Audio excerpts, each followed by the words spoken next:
അൽഹംദുലില്ലാഹ് അൽഹംദുലില്ലാഹി റബ്ബിൽ ആലമീൻ അൽഹംദുലില്ലാഹില്ലദീ അൻസല മിനസ്സമാഇ മാഅൻ ബിഖദർ സുബ്ഹാനഹു ജഅല ലനൽ ലൈല ലിബാസൻ വന്നൗമ സുബാത വജഅലൻ നഹാറ നുശൂറ വഅൻസല ലനാ ബിഖുദ്റതിഹി മിനസ്സമാഇ മാഅൻ തഹൂറ നഹ്മദുഹു സുബ്ഹാനഹു ബിമാ ഹുവ ലഹു അഹ്ലുൻ മിനൽ ഹംദ് വനുസ്നി അലൈഹി വനുഅ്മിനു ബിഹി വനതവക്കലു അലൈഹി മൻ യഹ്ദിഹില്ലാഹു ഫലാ മുദില്ല ലഹു വമൻ യുദ്ലിൽ ഫലാ ഹാദിയ ലഹു വനശ്ഹദു അൻ ലാ ഇലാഹ ഇല്ലല്ലാഹു വഹ്ദഹു ലാ ശരീക ലഹു വനശ്ഹദു അന്ന സയ്യിദനാ വനബിയ്യനാ മുഹമ്മദൻ അബ്ദുല്ലാഹി വറസൂലുഹു ഖൈറു മുഅ്മിനിൻ ബില്ലാഹ് അല്ലാഹുമ്മ സ്വല്ലി വസല്ലിം വബാരിക് അലൈഹി വഅലാ ആലിഹി വസഹ്ബിഹി അജ്മഈൻ വത്താബിഈന ലഹും ബിഇഹ്സാനിൻ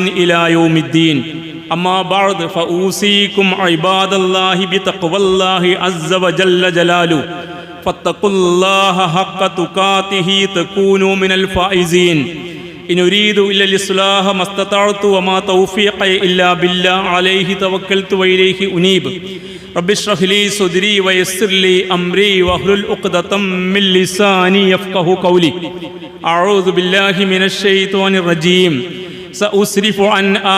സഅസ്രിഫു അൻ ആയാതിയല്ലദീന യതകബ്ബറൂന ഫിൽ അർളി بغير الحق وإن يروا كل آية لا يؤمنوا بها وإن يروا سبيل الرشد لا يتخذوه سبيلا وإن يروا سبيل الغي يتخذوه سبيلا ذلك بأنهم كذبوا بآياتنا وكانوا عنها غافلين صدق الله العلي العظيم. ബഹുമാന്യരായ സത്യവിശ്വാസികളെ, വിശ്വാസിനികളെ, റബ്ബ് സുബ്ഹാനഹു വ തആലയുടെ കൽപ്പനകൾ ജീവിതത്തിലുടനീളം പാലിച്ചുകൊണ്ട് അവൻ്റെ വിധി വിലക്കുകൾ സൂക്ഷിച്ച് ജീവിക്കണമെന്ന് ആദ്യമായി എന്നോടും തുടർന്ന് എൻ്റെ സഹോദരി സഹോദരന്മാരോടും ഉപദേശിക്കുന്നു. പാർലമെൻറ്റ് ഇലക്ഷൻ കഴിഞ്ഞ് റിസൾട്ട് വന്നതിന് ശേഷമുള്ള ഒരു പശ്ചാത്തലത്തിലാണ് നമ്മൾ സമ്മേളിച്ചിരിക്കുന്നത്. അഹങ്കാരത്തിൻ്റെ കൊടുമുടിയിലേക്ക് കയറിക്കൊണ്ടിരുന്ന ഒരു ഭരണാധികാരിയും സംഘവും അധികാരം നിലനിർത്താൻ മറ്റുള്ളവരുടെ കാല് പിടിക്കുന്ന ദുരവസ്ഥ കൺമുമ്പിൽ കണ്ടുകൊണ്ടിരിക്കുന്ന നാളുകളിലൂടെയാണ് നമ്മളിപ്പോൾ പോയിക്കൊണ്ടിരിക്കുന്നത്. അഹങ്കാരികളായ ധിക്കാരികളെ അള്ളാഹു കൈകാര്യം ചെയ്യുന്ന രീതി ഏറെ സവിശേഷമാണെന്ന് ഖുർആൻ പഠിപ്പിക്കുന്നുണ്ട്. പലപ്പോഴും ചരിത്രം വായിക്കുന്നവരെയും ചരിത്രം നേരെ ചൊവ്വെ നിരീക്ഷിക്കുന്നവരെയും അള്ളാഹുവിൻ്റെ ഈ ഇടപെടലിൻ്റെ രീതിശാസ്ത്രം അത്ഭുതപ്പെടുത്താറുണ്ട്. മഹാരഥന്മാരായ ഖുർആൻ പണ്ഡിതന്മാർ വിശുദ്ധ ഖുർആനിൽ ഇത്തരം അഹങ്കാരികളായ ഭരണാധികാരികളെയും നേതൃസ്ഥാനീയരെയും അള്ളാഹു കൈകാര്യ രീതിയെക്കുറിച്ച് വിശകലനം ചെയ്തുകൊണ്ട് അവർ നടത്തിയൊരു പ്രസ്താവനയുണ്ട്.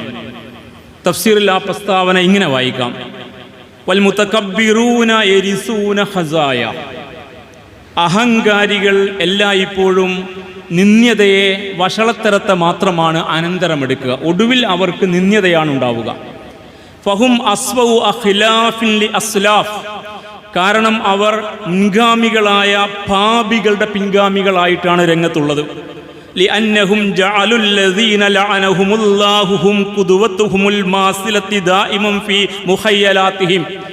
അല്ലാഹു ശപിച്ച ആളുകളുടെ മാതൃകളെയാണ് അവരുടെ ഭാവനയിൽ അവരെന്നും കൊണ്ടു നടക്കുന്നത്. ഇത് ഏറെ പ്രസ്താവ്യമായ ഒരു പ്രസ്താവനയാണ്, ഏറെ ശ്രദ്ധേയമായ നിരൂപണമാണ്. ഈ അഹങ്കാരികളുടെ പതനത്തിൻ്റെ മാതൃകയെ ഉദ്ധരിക്കുന്നിടത്ത് ഈ വിഷയത്തിൽ ചരിത്രപാഠമായി ഖുർആൻ മുമ്പിൽ വെക്കുന്നത് ഫിർഔനിനെയാണ് എന്ന് വിശുദ്ധ ഖുർആനിൻ്റെ അധ്യാപനങ്ങളെ മുൻനിർത്തി ഇസ്ലാമിലെ പണ്ഡിതന്മാർ പഠിപ്പിക്കുന്നുണ്ട്. അവരിങ്ങനെ പ്രസ്താവിക്കുന്നു: അൽ ഫിർഔനുൽ ഗാഷിമുൽ മുഖ്താൽ. ക്രൂരനും അഹങ്കാരിയുമായ ഫിർഔൻ. അല്ലദീ മലഅൽ അർള കിബ്റ. അവൻ ഭൂമിയെ അഹങ്കാരം കൊണ്ട് നിറച്ചു, അവൻ ഭൂമിയിൽ അഹങ്കാരം കൊണ്ട് നിഗളിച്ചു. കിബ്റൻ ബിമുവാഖിഫിഹി വതസ്രീഹാതിഹി, അവന്റെ നിലപാടുകൾ കൊണ്ടും പ്രസ്താവനകൾ കൊണ്ടും ഭൂമിയിൽ അഹങ്കാരം നിറച്ചു. അങ്ങനെയാണ് നിലപാടുകളും പ്രസ്താവനകളും അടിവരയിട്ട് മനസ്സിലാക്കേണ്ടുന്ന ഒന്നാണ്. അഹങ്കാരത്തിന്റെ കൊടുമുടിയിലേക്ക് കയറിക്കൊണ്ടിരുന്ന വീണുകിടക്കുന്ന ഭരണാധികാരി തൻ്റെ നിലപാടുകൾ കൊണ്ടും പ്രസ്താവനകൾ കൊണ്ടുമാണ് ഈ രാജ്യത്തിൻ്റെ അന്തരീക്ഷത്തെ മലീമസമാക്കിയത്. അതുകൊണ്ട് മുവാഖിഫും തസ്രീഹുൻ, അങ്ങനെയാണ് പ്രയോഗം. ആ പ്രയോഗം അർത്ഥവത്തായ പ്രയോഗമാണ്. അല്ലദീ മല അൽ അർള, ഭൂമിയെ നിറച്ചു ഈ അഹങ്കാരികൾ. കിബ്റൻ, അഹങ്കാരം കൊണ്ട് നിറച്ചു. ആ അഹങ്കാരം എങ്ങനെയൊക്കെയാണ് പ്രകടമായത്? രണ്ട് രീതിയിൽ. ഒന്ന് ബി മുവാഖിഫിഹി, അവരുടെ നിലപാടുകൾ അങ്ങനെയാണ്. മനുഷ്യവിരുദ്ധ നിലപാടുകൾ, മുസ്ലിം വിരുദ്ധ നിലപാടുകൾ, ഈ രാജ്യത്തിൻ്റെ ഭരണഘടനയ്ക്ക് വിരുദ്ധമായ നിലപാടുകൾ. അങ്ങനെ നിലപാടുകൾ കൊണ്ട് തസ്രീഹാത്തിഹി, അവരുടെ പ്രസ്താവനകൾ, ഒരുപാട് പ്രസ്താവനകൾ, നുഴഞ്ഞുകയറ്റക്കാരാണെന്ന്, കൂടുതൽ കുട്ടികളെ ഉൽപ്പാദിപ്പിക്കുന്നവരാണെന്ന്, അങ്ങനെയാണ് പൗരന്മാരായി ഇതിലുള്ള അർഹരല്ലെന്ന്, അങ്ങനെ അങ്ങ് തുടങ്ങി അഹങ്കാരത്തിൻ്റെ ഒരുപാട് രീതികൾ അവർ ചെയ്ത് അങ്ങനെ ഭൂമിയെ നിറച്ചു എന്ന് ഫിറൗനെ മുൻനിർത്തി ഇസ്ലാം കൃത്യമായി പഠിപ്പിക്കുന്ന അഹങ്കാരിയുടെ പതനത്തിൻ്റെ പാഠം വിശ്വാസികൾക്ക് കൃത്യമായ പാഠമാണ്. അതുകൊണ്ട് ആ അഹങ്കാരിയെ വരച്ചു കാണിക്കുന്നു ഖുർആൻ. വനാദാ ഫിർഔനു ഫീ ഖൗമിഹി, തൻ്റെ നാട്ടിലെ ആളുകളെ, തന്നെ സപ്പോർട്ട് ചെയ്യുന്ന ആളുകളെ വിളിച്ചു കൂട്ടിയിട്ട് ഫിറൗൻ ഇങ്ങനെ പറഞ്ഞു, ഖാല യാ ഖൗമി അലൈസ ലീ മുൽക്കു മിസ്ർ, എൻ്റെ ജനങ്ങളെ, ഈ ഈജിപ്തിൻ്റെ പരമാധികാരി ഞാനല്ലേ? ഞാനെന്ന് പറഞ്ഞാൽ ഞാനാണ് ഈജിപ്റ്റ്, ഈജിപ്ത് എന്ന് പറഞ്ഞാൽ ഞാനാണ് ഇന്ത്യ എന്നാൽ ഞാനാണ് എന്ന അതേ ധ്വനിയെ നിങ്ങൾക്ക് വായിക്കാൻ കഴിയുമെങ്കിൽ വായിക്കാം. വിശുദ്ധ ഖുർആൻ അങ്ങനെയൊക്കെ വായിക്കാനുള്ള വായനാ സാധ്യതകളെ മുമ്പിൽ വെക്കുകയാണ്. അതുകൊണ്ട് ജനങ്ങളെ വിളിച്ചു കൂട്ടിയിട്ട് ഈ അഹങ്കാരിയായ ഭരണാധികാരി പറഞ്ഞു, യാ ഖൗമി അലൈസ ലീ മുൽക്കു മിസ്ർ, ഈജിപ്തിൻ്റെ അധികാരി ഞാനല്ലേ? ഈജിപ്ത് എന്ന് പറഞ്ഞാൽ ഞാനാണ് ഈജിപ്ത്. വഹാദിൽ അൻഹാറു തജ്രി മിൻ തഹ്തി, ഈ നൈൽ നദി ഉൾപ്പെടെയുള്ള നദികളൊക്കെ ഈജിപ്തിനെ സമ്പൽ സമൃദ്ധിയിലേക്ക് നയിക്കുന്ന ഈ പ്രവാഹങ്ങളെല്ലാം, ഈ നദികളുടെ പ്രയാണങ്ങളെല്ലാം എൻ്റെ താഴ്വാരത്തിൽ, എൻ്റെ അധികാര പരിധിയിലല്ലേ എന്ന് അവൻ പറഞ്ഞ അഹങ്കാരത്തിൻ്റെ പ്രഖ്യാപനം സൂറ അസ്-സുഹ്റുഫ് 51-ാം വചനത്തിൽ അള്ളാഹു പ്രഖ്യാപിക്കുക. എന്നിട്ടോ അവിടെ കൊണ്ട് നിന്നില്ല. അവൻ ആരെയാണോ അപരവൽക്കരിക്കാൻ ശ്രമിച്ചത് അവരെയും അവരുടെ നേതൃത്വത്തെയും ഒന്നടങ്കം നിന്ദ്യനായി പ്രഖ്യാപിച്ചു. അടുത്ത വാക്യത്തിൽ ഖുർആൻ ഇങ്ങനെ പറയുന്നു, അം അന ഖൈറും മിൻ ഹാദല്ലദീ ഹുവ മഹീൻ, നിന്ദ്യനായ മൂസയേക്കാൾ ഞാനല്ലേ ഉത്തമൻ എന്നാണ്. അങ്ങനെ ഒരു വിഭാഗത്തെ നിന്ദ്യന്മാരാക്കി പ്രഖ്യാപിക്കുക, അവർ കൊള്ളരുതാത്തവരും പൗരത്വരഹിതരുമാകേണ്ടവരാണെന്ന് പ്രഖ്യാപിക്കുക.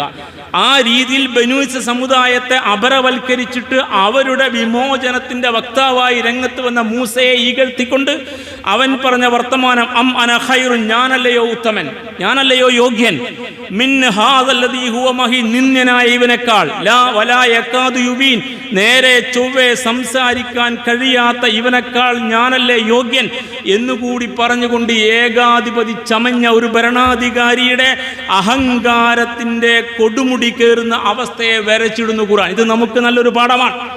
കാലിക വസ്തുതകളെ ഖുർആനിന്റെ കണ്ണിൽ, ഖുർആന്റെ പ്രതത്തിൽ വായിക്കാൻ കഴിയുന്നിടത്ത് നമുക്ക് ഈമാനികമായ ആത്മവിശ്വാസം വർദ്ധിക്കും. അതുകൊണ്ട് അള്ളാഹു ഈ ഭരണാധികാരിയെ, അഹങ്കാരിയെ കുറിച്ച് പറയാ, വസ്തക്ബറ ഹുവ വജുനൂദുഹു ഫിൽ അർദ്, അവനും അവന്റെ ആളുകളും, അവനും അവന്റെ പടയും, അങ്ങനെയാണ് ഇയാളും അയാളുടെ പരിവാരങ്ങളും. വസ്തക്ബറ ഹുവ വജുനൂദുഹു ഫിൽ അർദ് ബിഗൈറിൽ ഹഖ്, അന്യായമായി മണ്ണിൽ ഇസ്തക്ബറ, അഹങ്കരിച്ചു. അവരങ്ങ് ഉയരത്തിലേക്ക് വന്നിട്ട് അവർ തന്നെയാണ് ഈ രാജ്യം അവരുടേതാണ്, അവരുടേത് മാത്രമാണ് എന്നിടത്തേക്ക് അവരെത്തി. വലന്നു, അവര് ഓർത്തില്ല. എന്ത് ഓർത്തില്ല? വലന്നു അന്നഹും ഇലൈനാ ലാ യുർജഊൻ, നമ്മിലേക്ക് അവർ മടങ്ങേണ്ടി വരില്ല എന്ന് വിചാരിച്ചു. പിടിക്കാൻ മുകളിൽ തമ്പുരാൻ എന്ന കാര്യം മറന്നുപോയി അവർ. ഇത് അങ്ങനെ അങ്ങ് വിടും അല്ലാഹ് എന്നവർ വിചാരിച്ചിട്ടുണ്ടാവും. പക്ഷെ ഇതിനു മുകളിൽ തമ്പുരാൻ കാര്യം മറന്നുപോയി. അതുകൊണ്ട് അവൻ ചെയ്തു കൂട്ടിയ പ്രവർത്തനങ്ങളെ, അഹങ്കാരത്തിന്റെ മുടിചൂടാ മന്നനായി നിന്ന ഫിറഔന്റെ പ്രവർത്തനങ്ങളെ ഖുർആൻ ഇങ്ങനെ സവിസ്തരം പ്രതിപാദിച്ചു. അവൻ ഭൂമിയിൽ അഹങ്കരിച്ചു. അവനെതിരെ ഒന്നാമത് ആരോപണം അതാണ്, തമ്പുരാന്റെ കുറ്റാരോപണമാണ്. ഇവൻ ചെയ്ത പണി ഇന്ന ഫിർഔന അലാ ഫിൽ അർദ്, ഭൂമിയിൽ അവൻ അഹങ്കാരിയായി നിന്നു. അങ്ങനെ നിങ്ങൾ അഹങ്കരിക്കാൻ പാടില്ല. നിങ്ങളെ അഹങ്കാരത്തിന് അല്പായുസേ ഉണ്ടാവൂ. കാരണം മുകളിലൊരു ഒടയ തമ്പുരാനുണ്ടെന്ന്, ഈ ഭൂമി അവൻ്റേതാണെന്ന്, അവനാണ് സംവിധാനിച്ചത്, ഓർമ്മ നിങ്ങൾക്ക് വേണമെന്നാണ്. അതുകൊണ്ട് അഹങ്കാരം എന്നത് വലിയൊരു പാപമാണ്. ആ അഹങ്കാരത്തെ ഒന്നാമതായി ഫിറഔന്റെ പാതകമായിട്ട് അള്ളാഹ് എടുത്തു പറഞ്ഞു. പിന്നെയോ ഈ അഹങ്കാരി പിന്നീട് എന്ത് ചെയ്തു? അവൻ ജനങ്ങളെ ധ്രുവീകരിച്ചു.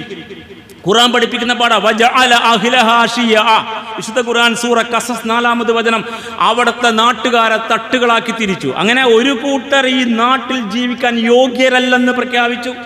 അവിടെ അത് ബനൂസ് സമുദായമാകുന്ന മുസ്ലിം സമുദായമാണ്, ഇവിടെ അത് ന്യൂനപക്ഷമാണ്. കാര്യങ്ങൾ വളരെ കൃത്യമാണ്. ഇതൊരു രാഷ്ട്രീയം തന്നെയാണ്. പക്ഷേ ഈ രാഷ്ട്രീയം വായിക്കാൻ കഴിഞ്ഞാൽ നിങ്ങൾക്ക് ഒരുപാട് തിരിച്ചറിവുകൾ കിട്ടും. അങ്ങനെ ജനങ്ങളെ ധ്രുവീകരിച്ചു. എന്നിട്ടോ അവരൊരു വിഭാഗത്തെ അങ്ങേറ്റം ദുർബലരാക്കി അവൻ അങ്ങ് അടിച്ചമർത്തി അധമാവസ്ഥയിൽ നിർത്തി. ഒരു രാജ്യത്തെ തുല്യ അവകാശമുള്ള പൗരന്മാർ ഒരു കൂട്ടരെ അവൻ ഇങ്ങനെ ചെയ്തു. ആര്? ഫിറഔൻ ചെയ്തു. യൂസുഫിന്റെ പിൻഗാമികളായ, ആ രാജ്യം ഭരിച്ച യൂസുഫിന്റെ പിൻഗാമികളായ ഇവർ നമ്മുടെ രാജ്യത്ത് കടന്നു വന്നവരാണ്. അവർ വരത്തന്മാരാണ്. അതായിരുന്നു ഫിറഔന്റെ പ്രയോഗം. അവർ ഈ ഈജിപ്തിലെ പൗരന്മാരായിരുന്നില്ല, പുറത്തുനിന്ന് വന്നതാ. എന്നിട്ട് ഈ രാജ്യത്തിന്റെ അധികാരം അവന്മാർ കയ്യിലാക്കി. അങ്ങനെയാണ്. ഇവിടെ മുഗളന്മാർ കടന്നു വന്നതാ. അവർ തുർക്കി പാരമ്പര്യമുള്ളവരുമൊക്കെയാണ്. എന്നിട്ട് ഇവിടെ വന്നിട്ട് അവർ ഈ രാജ്യം ഭരിച്ചു. അങ്ങനെ ബാബർ ആദ്യത്തെ മുഗൾ വംശത്തിലെ ഭരണാധികാരി, അവിടെ നിന്നിങ്ങോട്ട് നീണ്ട കാലം. അങ്ങനെ യുവന്മാർ കടന്നു വന്നിട്ട് ഈ രാജ്യത്തെ കട്ടുമുടിച്ചു എന്ന് യുവന്മാർ കള്ളപ്രസ്താവന, അതാണ് തസ്രീഹാത്ത്, ഇവന്റെ പ്രസ്താവനകൾ അങ്ങനെയാണ്. അവർ ഈ രാജ്യത്ത് മതം മാറ്റം നടത്തി. അവരിവിടെ ഒരുപാട് അമ്പലങ്ങൾ പൊളിച്ച് അവിടെയാണ് ഈ കണ്ടതൊക്കെയും പണിതത് എന്ന് ഈ കെട്ടിടങ്ങളെ ചൂണ്ടിക്കാട്ടി ഈ രാജ്യത്തിന്റെ പാരമ്പര്യമായി ഇന്നും ഓഗസ്റ്റ് 15-നും ജനുവരി 26-നുമൊക്കെ പ്രധാനമന്ത്രി പ്രസംഗിച്ച് പരേഡ് നടക്കുന്ന ലാൽ കില, റെഡ് ഫോർട്ട് ഉൾപ്പെടെയുള്ള ആ സ്മാരക മന്ദിരങ്ങളെ മൊത്തം ഇങ്ങനെ സംശയത്തിന്റെ മുൾമുനയിൽ നിർത്തി. പൊളിക്കേണ്ടതാണ്, പൊളിക്കാനുള്ളതാണ് എന്നിങ്ങനെ അങ്ങനെ അങ്ങോട്ട് തുടങ്ങി തസ്രീഹാത്ത്. അതാണ് ഒരുപാട് പ്രസ്താവനകൾ, വിദ്വേഷ പ്രസ്താവന നടത്തി. അങ്ങനെ നടത്തിയിട്ട് അവിടുത്തെ ഈജിപ്തിലെ ഇസ്രായേൽ സമൂഹത്തിലെ ഇസ്രായേലോഫോബിയ, ഇസ്രായേൽ സമൂഹത്തിന് എതിരെ ജനങ്ങളെ തിരിച്ചുവിട്ടു. ഇവിടെയോ ഇസ്ലാമോഫോബിയ, ഇവിടെ ഈ മുസ്ലിങ്ങൾക്ക് ജനങ്ങളെ തിരിച്ചിട്ടു. അങ്ങനെ ഒരുപാട് രീതികൾ സ്വീകരിച്ച് അവരിൽ ഒരു വിഭാഗത്തെ അങ്ങേയറ്റം മോശം അവസ്ഥയിലാക്കി നിർത്തിയവൻ. എന്നിട്ടോ യുദബ്ബിഹു അബ്നാഅഹും വയസ്തഹി നിസ്സാ, അപ്പോൾ ഭൂരിപക്ഷ ഭാഗത്തുനിന്ന് കുറെ ആനുകൂല്യങ്ങളുണ്ടായി. അവരുടെ ആളുകൾ എന്നവർ പുറത്തിറങ്ങി തല്ലിക്കൊല്ലാൻ തുടങ്ങി. മോബ് ലിഞ്ചിങ് ഉൾപ്പെടെ പശുവിന്റെ പേരിൽ, മാട്ടിറച്ചിയുടെ പേരിൽ അങ്ങനെ തുടങ്ങി. അങ്ങനെ അവർ കൊന്നുകളഞ്ഞു. ഈ ഫിറഔൻ യുദബ്ബിഹു അബ്നാഅഹും വയസ്തഹീ നിസാഅഹും, അവരുടെ ആൺതരികളെ അരിങ്കൊല ചെയ്യുകയും പെൺമക്കൾ മാനഹാനി ജീവിക്കേണ്ട അവസ്ഥയും ഉണ്ടാക്കി. ഇന്നഹു ഖാന മിനൽ മുഫ്സിദീൻ, ഖുർആന്റെ വിലയിരുത്തല, അവൻ ഏറ്റവും വലിയ കുഴപ്പക്കാരനാണ്. അത്തരം പണി 1-ാം നമ്പർ കുഴപ്പക്കാരാണ്. ഇന്നഹു, നിശ്ചയം അവൻ, അവനായി തീർന്നു, മിനൽ മുഫ്സിദീൻ, കുഴപ്പമുണ്ടാക്കുന്നതിൽ ഒന്നാമനായിട്ട് മാറി എന്നാണ്. അപ്പൊ ഈ രീതിയിൽ ആ സാമൂഹ്യ അന്തരീക്ഷത്തെ മലീമസമാക്കി.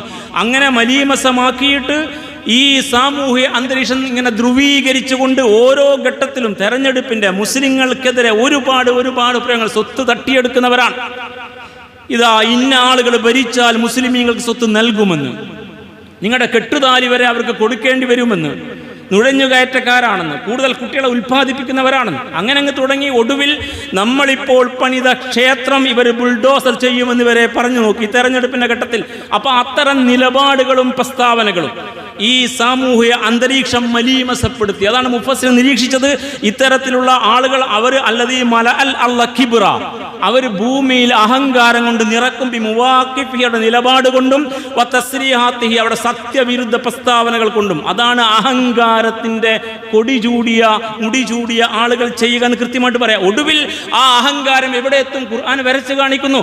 ഒടുവിൽ അഹങ്കാരം ഈ കക്ഷി സ്വയം തന്നെ ദൈവം ചമയുന്നിടത്തെത്തും. അങ്ങനെ ഫിറഔൻ ദൈവമായിട്ട് വാണു.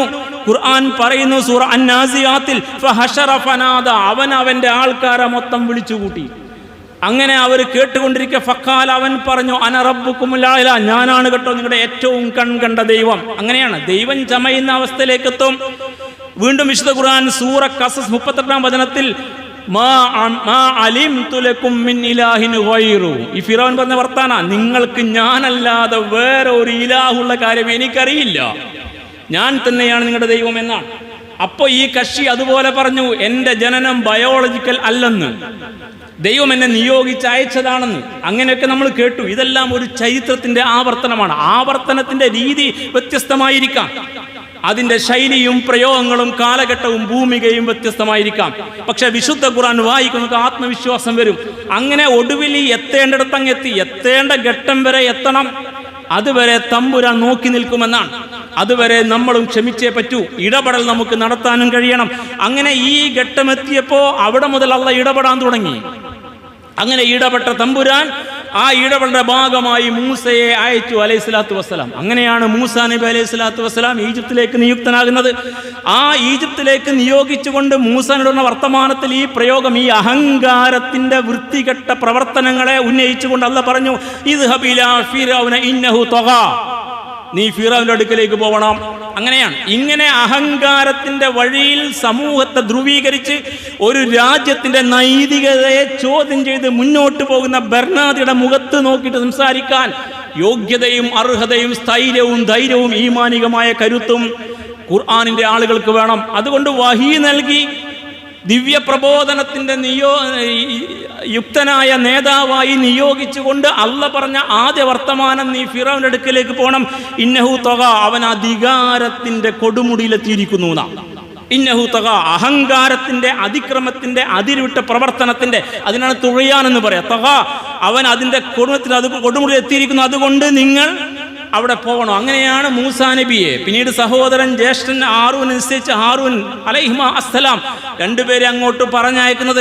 രണ്ടുപേരെയും അങ്ങോട്ട് പറഞ്ഞയച്ചു കൊടുത്തിട്ട് അവിടെ ചെന്ന് കാര്യങ്ങൾ തുറന്നങ്ങ് പറഞ്ഞു. നേരെ കൊട്ടാരത്തിലേക്കാ പോയത്. പാത്തും പതുങ്ങിയും ഒളിച്ചും അല്ല ഇസ്ലാമിന്റെ ആളുകൾ രംഗത്തുണ്ടാവേണ്ടത്. അവര് ധൈര്യത്തോടെ നേരിടണം. ഒരു രാജ്യത്തിലെ പൗരാവകാശത്തിന്റെ അനുവദനീയമായ രീതി സ്വീകരിച്ചുകൊണ്ട് നിയമപരവും സർഗാത്മകവുമായ രീതിയിൽ അക്രമികളുടെ മുഖത്ത് നോക്കി സംസാരിക്കാൻ കെൽപ്പ് കാണിക്കുന്ന മുസൽമാന്മാർക്ക് മാത്രമേ കരുത്തോടെ ജീവിക്കാൻ അർഹതയുണ്ടാവൂ. വെച്ചു മാറുന്നവരും ഒത്തുകളിക്കുന്നവർക്കും ഈ അർഹത ഉണ്ടാവില്ല. അതുകൊണ്ടാണ് ഇങ്ങനെ പോയിട്ട് നേരെ കൊട്ടാരത്തിൽ ചെല്ലാൻ പറഞ്ഞത്. കൊട്ടാരത്തിൽ ചെന്നിട്ട് ഈ കാര്യങ്ങളൊക്കെ അങ്ങ് പറഞ്ഞു, കാണിക്കാനുള്ളതൊക്കെ കാണിച്ചു. അങ്ങനെ ഈ മൂസിയാത്തുകൾ കാണിച്ചപ്പോൾ നമുക്കുള്ള ചരിത്രമാണ്. അവിടെ പരാജയം സമ്മതിക്കാൻ തയ്യാറായില്ല ഫിറൗൻ. അവൻ ഡേറ്റ് തീരുമാനിച്ചു. തൻ്റെ കൊട്ടാരത്തിൻ്റെ അംഗീകാരത്തിൽ ശമ്പളം പറ്റുന്ന മേത്തരം മായാജാലക്കാരെ, സാഹിര്യങ്ങളെ, ബ്ലാക്ക് മാജിക്കുകാരെ അണിനിരത്തിക്കൊണ്ട് നേരിടാൻ തീരുമാനിച്ചു.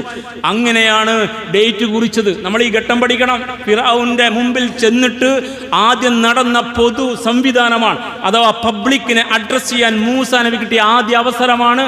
ഈ തൻ്റെ കയ്യിലുള്ള അമാനുഷിക ദൃഷ്ടാന്തവുമായി ഫിറഔനും കൂട്ടരും ഒരുക്കിയ വേദിയിൽ കയറി നിൽക്കുക എന്നത്. അത് വല്ലാത്തൊരു സന്ദർഭമാണ്. അങ്ങനെ ആ വേദിയിൽ കയറി നിന്നു. ഈ മായാജാലക്കാർ അവരുടെ കയ്യിലുള്ള വടിയും കയറുമൊക്കെ നിരത്തിട്ടു. അതങ്ങനെ ബ്ലാക്ക് മാജിക് മുഖേന ഇഴയുന്ന ജന്തുക്കളാക്കിയിട്ട് അങ്ങനെ തോന്നിപ്പിച്ചു. അങ്ങനെ ഇടുമ്പോൾ അവർ പറഞ്ഞൊരു വർത്തമാനമുണ്ട്, നമ്മുടെ ഇന്ത്യൻ അവസ്ഥയിൽ സവിശേഷമായ പ്രയോഗമാണ്. വഖാലു, അവർ പറഞ്ഞു, ബിഇസ്സത്തി ഫിർഔന ഇന്നാ ലനഹ്നുൽ ഗാലിബൂൻ. സൂറ അശ്ശുഅറ 44-ാം വചനം. ബിഇസ്സത്തി ഫിർഔന, ഫിർഔനിന്റെ ഗ്യാരണ്ടിയാൽ, ഫിറൗന്റെ ഇസ്സത്തിനാൽ, ഇന്നാ ലനഹ്നുൽ ഗാലിബൂൻ, ഞങ്ങൾ ജയിക്കുക തന്നെ ചെയ്യും. ഫിറൗനിന്റെ ഇസ്സത്ത് കൊണ്ട് ഞങ്ങൾ ജയിക്കും എന്ന് ഈ മായാജാലക്കാർ പറഞ്ഞു. ഇന്ന ആളുടെ ഗ്യാരണ്ടി കൊണ്ട് ഞങ്ങൾ ജയിക്കുമെന്ന് ഇവന്മാർ പറഞ്ഞതുപോലെ. അങ്ങനെയാണ് പ്രയോഗം. ഇസ്സത്ത് എന്ന പ്രയോഗം അങ്ങനെ തന്നെ മനസ്സിലാക്കിക്കോ. ഇന്ന ആളുടെ ഇസ്സത്ത് കൊണ്ട് ആ പേര് പറയാൻ നടന്നത്. ഇപ്പോൾ ആ പേര് മിണ്ടാൻ പറ്റാതെ ആയിപ്പോയി. അതുകൊണ്ട് ഫിറഔന്റെ ഇസ്സത്തിനാൽ ഞങ്ങൾ ജയിക്കും എന്നിവർ പറഞ്ഞു. അങ്ങനെ പറഞ്ഞിട്ട് അവര് ഈ ഇല്ലാത്ത ഗ്യാരണ്ടിയുടെ ബലത്തിൽ, പറഞ്ഞ് വിശ്വസിപ്പിച്ച ഗ്യാരണ്ടിയുടെ ബലത്തിൽ, ദൈവം ചമഞ്ഞ ഗ്യാരണ്ടിയുടെ ബലത്തിൽ, ബയോളജിക്കൽ അല്ല എന്ന ഗ്യാരണ്ടിയുടെ ബലത്തിൽ, ദൈവം നിയോഗിച്ചാണെന്ന ബലത്തിൽ, അങ്ങനെയൊക്കെ അങ്ങ് പറഞ്ഞിട്ട് അവരങ്ങ് രംഗത്ത് കയറി സ്റ്റേജിൽ കയറിയിട്ട് പ്രദർശനം കാഴ്ചവെച്ചു.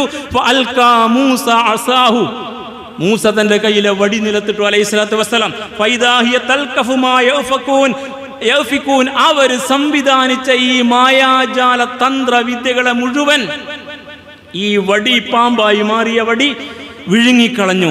അങ്ങനെ വിഴുങ്ങിക്കളഞ്ഞപ്പോൾ ആദ്യം ഞെട്ടിയതാരാ? ഫിറഔൻ ഞെട്ടി. ഫിറഔന്റെ നേതാക്കന്മാരും ഞെട്ടി.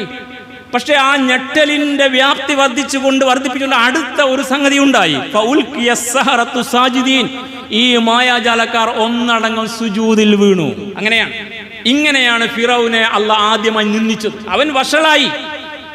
അവൻ വലിയ എന്തോ സാധനമാണെന്ന് പറഞ്ഞിട്ട് അവന്റെ ഗ്യാരണ്ടിയുടെ ബലത്തിൽ മത്സരിക്കാൻ പോയ ആളുകൾ മൂസയുടെ കയ്യിലൂടെ പ്രകടമായ അത്ഭുതദൃഷ്ടാന്തത്തിന്റെ മർമ്മം മനസ്സിലാക്കിയപ്പോ ഈ മായാജാലക്കാർ ഒന്നടങ്കം സുജൂദിൽ വീണു. ഖാലു, അവരെന്നിട്ട് ഉറക്കെ പറഞ്ഞു, ആമന്നാ ബി റബ്ബിൽ ആലമീൻ, ലോകരക്ഷിതാവായ തമ്പുരാൻ ഞങ്ങളിതാ വിശ്വസിച്ചിരിക്കുന്നു.